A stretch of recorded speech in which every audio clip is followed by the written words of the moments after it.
out. Hi everyone, and welcome back to the channel. And as you can see, we are back in my kitchen today and we are going to unbox this baby. The Crock-Pot Express Crock XL multi-cooker.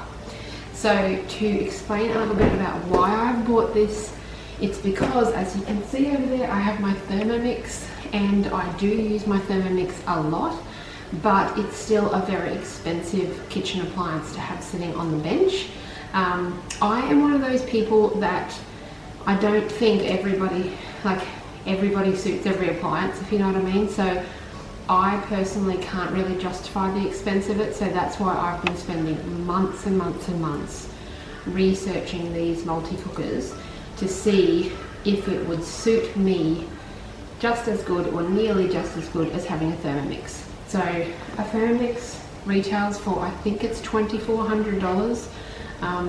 You can always get it on a payment plan. It's very easy to pay it off, so that's not really so much the issue, but it's still a lot of money spent. And this was $179 from Target. So, and what I've done over the last few months is paid a lot of attention to what I use my Thermomix for and what something like this won't be able to do that the Thermomix can. So obviously, once again, for different people, they might use their Thermomix for completely different things, and then that's going to affect them differently going to something like this. So for example, I have a friend with a Thermomix who pretty much never cooks in it. She uses it for prep. So, you know, it's a lot about the chopping motion and what it can do for you in that range. So if she was to go for something like this, she would have to make big changes. Whereas I don't do so much of that. So when I actually stopped and thought about it, what I was going to lose was being able to cut up onion.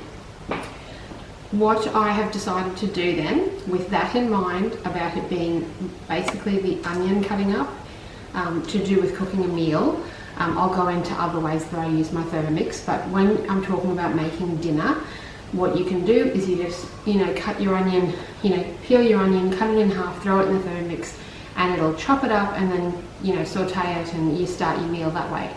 So this one, you can also saute your onion, but of course it doesn't cut it. So I have got, before I had my Thermomix, what I used to do for that, if I didn't want to cut up my onion, if I wanted it really fine, I would use my Tupperware Happy Chopper, which, if you don't know, that is just a little chopper about this big. It's kind of, I call it a whippersnipper because it's got like a string and you pull it and it spins the blade inside and chops up your onions super finely, or anything else. So I've got that. Mine is actually broken at the moment, so I will need to replace that. But I did manage to find obviously a Tupperware one is quite expensive. I found more a no brand one. I think I might have paid $25 for it, and it's coming in the post any day. So basically, for me, for the difference of cost of, this as to the Thermomix, I would rather have to cut up my onion or use that chopper. What I did when I was choosing a chopper to buy is I did buy something a little bit bigger than the Happy Chopper, because the Happy Chopper, you can't even do an entire large onion in it at one time. You can only do sort of half. So I wanted something that did more, because the other thing that I use my Thermomix for a lot of chopping is if I'm doing meatballs or meatloaf, or basically anything where I want to hide a huge amount of veggies.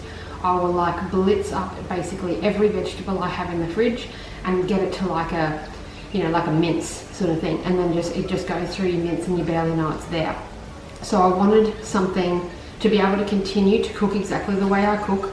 I needed something that would do maybe more veggies at once, or a bigger amount of veggies, because if you just had that small one, your prep time could go on for a long time. So there you go. So that is some of my reasoning for swapping over from my Thermomix. But like I said, I think everybody's story is different. Everybody's way of cooking and prepping is different. So that's going to change whether this suits them or whether the Thermomix does. So yeah. Okay, let's get to unboxing.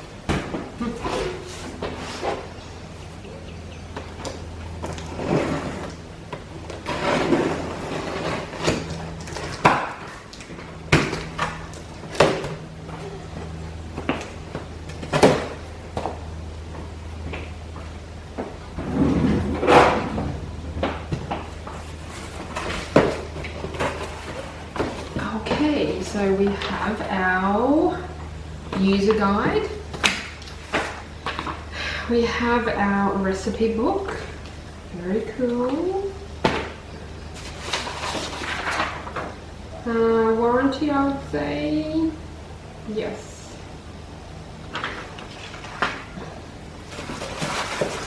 Okay. And in here we have the power cord.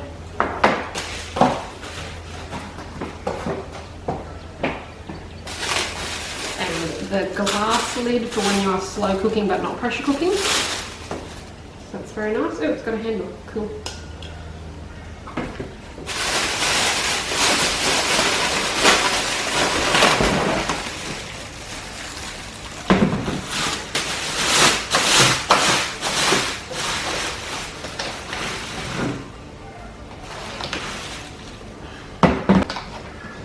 Okay, the weight of it is, I mean, it's got a bit of weight to it. It's not ridiculous, but it feels like a, you know, a solid unit. So that's good. Okay, so if we just look at the front of it, we've got lots of different options that we can use for it. I can't wait to try all these settings. It's going to be so much fun. So you've got meat and stew, poultry, beans and chili, soup, rice and grains, dessert, steak. Okay, so then we've got brown sear, saute, slow cook, simmer, boil, yogurt, and keep warm. So yeah, I'm pretty excited about the yogurt. Seems strange to make yogurt in something like this, but I'll give it a go. Like I do with any big purchase that I make, I watch a gazillion YouTube videos, reviews, recipe ideas, join the Facebook groups, do everything, fully immerse myself in it. And what I have found out is that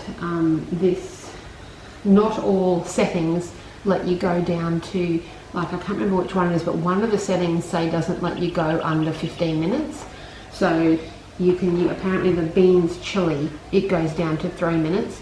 So if you've done, I saw someone doing a roast in it and then they just wanted to do some carrots at the end, which in this only take about 3 minutes, but leaving it on the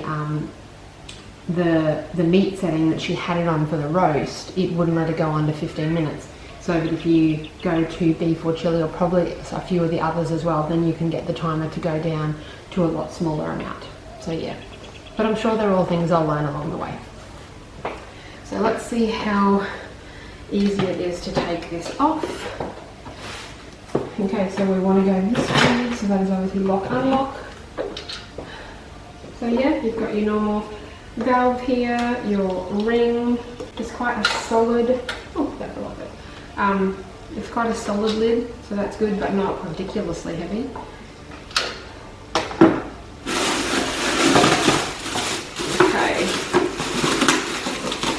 With a little scraper thingo and a rack for the bottom. And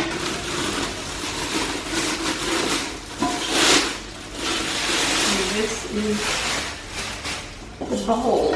So yes, that's 7.6 litre bowl, which is excellent. And it's got these, I'm so glad they have these on the outside as well. I know that seems a silly thing to say, but like because of my eyesight, I cannot see what that says on the inside. Like, it's just, I need light on it, and I can see light on it. Obviously it's inside out because it's the indent, but still helps me. So yeah, so yeah, here's your max line here. You do need to remember that, like, you know, when you're cooking with rice or lentils or, you know, pasta, you know, food that expands, that you should more go down, you know, only fill to this line, because you're going to end up there. Okay, inside the unit, we've just got this. This is obviously your sensor that knows when your bowl is in there. Yeah, it definitely looks like a strong, well constructed unit. That's good. You've got your little water collector here for when you're pressure cooking. Easy to take off and wash, etc. yeah, this is obviously non-stick, which means that you can only use plastic or wooden utensils, but that's fine because that's pretty much all I use anyway. That's all I've got in that little container there. And looks like it'd be crazy easy to wash as well, so that is good. So I hope that has showed you a little bit about the Crock-Pot XL multi-cooker.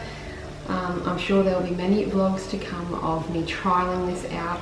It's a grocery day today, so I'm going to head down and restock the pantry and the fridge and freezer and come up with some things to make in this baby. So yeah, can't wait. So yes, Target, $179. It was marked down from $199.